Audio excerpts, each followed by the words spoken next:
Hi, you're looking at the Dyson DC39 ball vacuum, basically field stripped here. I'm going to give you a very short video on a particular problem I was having. How to disassemble this is very well explained in another video that fellow did in England, and I will make sure you get his link. Basically, this is a 6-year-old machine. It's been running very well, except recently it would start overheating and shutting off on a thermal overload. And I called customer support, and they were not particularly helpful, other than they kept saying, well, do you clean this filter? And yes, I did. Cleaned it every time we used it. I frankly did not wash it every time at the period they suggested, but sucked it very clean with a shop vac, and it looked very clean. I did replace it, and the problem still occurs. So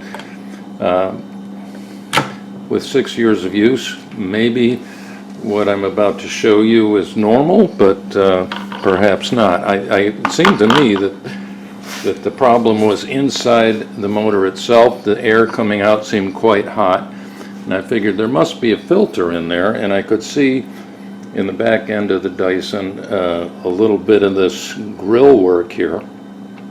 I said, well, I'd like to go see what's going on in there. I finally figured out how to take this thing apart. It is a little challenging, but if you'll look inside here, this thing, after 6 years of use, has accumulated all kinds of very fine dust and body residue, that kind of thing.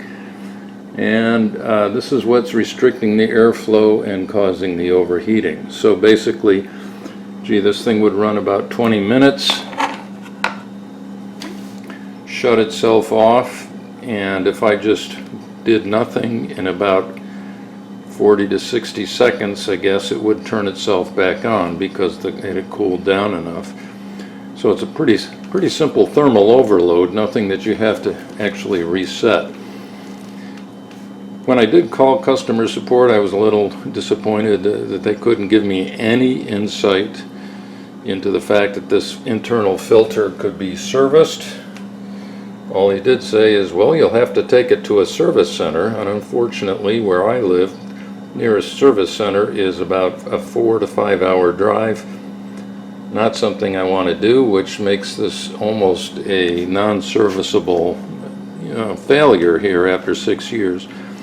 And as you know, Dyson can be a reasonably expensive product. So, of course, most of us know how useful YouTube is. You can get in and fix almost anything if you search long enough and find the right video, and that's exactly what happened here. So I do recommend you look at the other video, and if you're having this same problem, again, this is the DC39.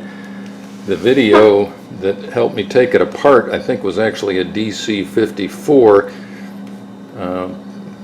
but it was essentially the same. There's a few tricky spots on this piece. For example, there's some white tabs here that you'll have to press in, but it all works out. So all that's going on right now is I'm waiting for Amazon to deliver the replacement unit. This thing costs somewhere between $35 to $45, which seems to me a reasonable cost at this point. That's it. Thank you. Good luck.